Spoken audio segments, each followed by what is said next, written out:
Sometimes columns can slow you down. Hello everyone and welcome back. My name is Ek and today we'll be diving into deferred loading techniques.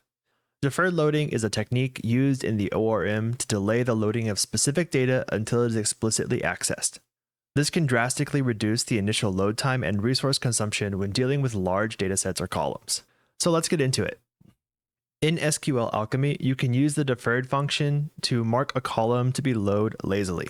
So here we've got our basic setup where we create our engine, our session, our base inheriting from declarative base with an ID, and then a user object inheriting from base, given the table name of users with a few different attributes.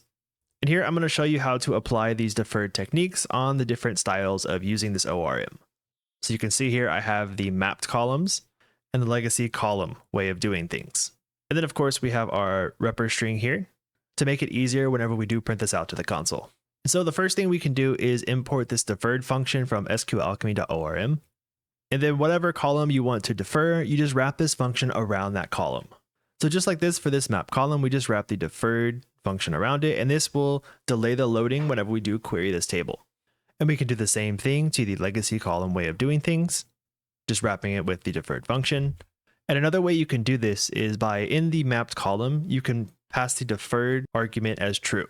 These are all the different ways you can defer a column value in the class view. So with this setup, we will go ahead and create some data. So we can go ahead and scroll down to the bottom here. And we will do session.add and we will pass in a user giving a first name, a last name, a nickname, and another value. Then we will go ahead and commit this. And then here are a few different ways you can query for this user. You can use session.scalar, session.execute, or session.query. They will all produce the same result. And so we will go ahead and print out our user and access each of the values that was deferred. One thing to be sure is that in the create engine, we'll leave this echo equals to true. That way we can see when these values get loaded. So with all this set up, let's go ahead and run this file. Once we do, we'll take a look at the console here, and we can see it did create the table. And then it performs this select statement right here, where it's getting the nickname of the user and the ID only. And if we scroll back up to our table, we can see that the nickname is not deferred at all, and neither is the ID that is coming from this base object. And we can see after the select statement, it is printing out our user right here, which is what we have on line 41 here. And as soon as we try to access the first name on line 42, it then performs another query to get the first name from this user. And then it prints out the first name right here. And then as we access each of these values, it will do the exact same thing, selecting the value from the user and then printing it, select another value from the user, and then printing it. Doing it this way in the class view makes it to where anytime you try to query this object, these values will always be deferred. You can defer inside your query instead of at the class view in case you just want specific queries to have deferred values. You can do that by going to SQLAlchemy.orm and importing the defer function here. And then if we head back down to our query and we add a .options, this will allow us to defer certain values and do lots of other things that we will go over in another video. But in here, you will pass the defer function, and then we have to pass the column that we want to defer. So in this case, we will do user.nickname, since that's one of the other values we haven't deferred yet. So we'll go ahead and comment this out so it doesn't create it all again. Go ahead and save it and run it again. And whenever we take a look at our queries, we can see that whenever it runs this initial query, it only selects the ID from the user. But since we are trying to print the user here, and if we scroll back up to our user class, we have the repr, which is also printing the nickname. This is what's causing the nickname query to execute here, and then it finally prints out our user right here.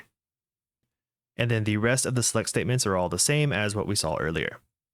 And so those are the different ways you can defer columns individually, either at the class level or the query level. You can also undefer columns you deferred by using the Undefer function from SQLAlchemy.orm. And you can undefer the columns in the options of your query, just like we deferred columns here.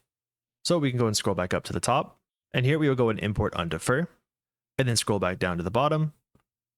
Instead of defer here, we'll change this to undefer, and in this case, we will want to undefer first name. We can also pass more arguments of undeferring multiple attributes at the same time. So in this case, I'm undeferring all the values that we have deferred listed above. So if we go ahead and run this again, we can see here only one query was executed, getting all of the values, and we're able to print everything and nothing is deferred anymore. Also, with deferring individual columns like this, we can group specific columns together. We can do this by, in the deferred function we have here, adding a group keyword argument, and you pass it whatever you want to call it. So in this case, I'm naming a group called names. And I will also have that group for the last name in this deferred function, passing the group of names. It is slightly different if you want to pass it inside the mapped column. All you have to do is say deferred group is equal to whatever you want to call it. So in this case, I'm calling it others to give it a different group than what we have above it. So doing it this way, I've gotten rid of the code to create a new user, since for the rest of this tutorial, we won't need to create a new user. So with all of this here, we will go ahead and run this again. And we see our console, and we can see it's doing the same thing as earlier, where it was selecting just the nickname and the ID at first. But something different here is it's selecting the first name and the last name at the same time, since they are grouped together. Even though in our code, we're only accessing one at a time. And as soon as we try to access this other value, it is performing another select statement down here. And so this approach is particularly useful for grouping large text fields or other related data that should be loaded together to improve performance. You can also undefer groups with the undefer group function from SQLAlchemy.orm. So we go and scroll back up to the top, and you can go and import undefer group. And then once you have that, we can scroll back down to our query, add this .options back, and we can undefer the group as a function here, and you pass it the name of the group you want to undefer. So in this case, I'm going to undefer the group names. I'm going to go ahead and run this again. And whenever we do this, we could see it selecting the nickname, first name, last name, and the ID all in the initial query, since we undeferred the whole group of names. And then as soon as we try to select the other value, it creates that select statement again. You can also pass multiple undeferred groups inside this options. So if we run this again, we can see it only has one query here. And we get all of the values. So that's cool and all, but you can also make it to where the values can't be accessed, accidentally performing additional queries, unless you specifically undefer them. We can do this by either using Raiseload or Deferred Raiseload, depending on how you do this. If you're using this deferred function, you can pass an argument of Raiseload equals true. This will make it to where if you access it after the query is executed, then it will throw an error.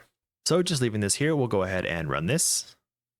And we can see that it did perform an invalid request error, saying the user first name is not available due to Raiseload equals true. This can help with accidentally loading data that you don't want to load. And same thing for the legacy style column of mapping, you just pass this Raiseload equals true. And passing this argument in the mapped column is a little bit different. It's labeled a little bit different as deferred underscore Raiseload, and then you set that equal to true. So doing these on all of these will make it to where anytime we access any of these variables after we get this object, it will throw an error. This mechanism ensures that developers are conscious about when and how data is loaded, preventing performance issues in production. And if you do want to use these values, even though you have deferred Raiseload equals true, you will need to undefer them specifically, either as a group or individually.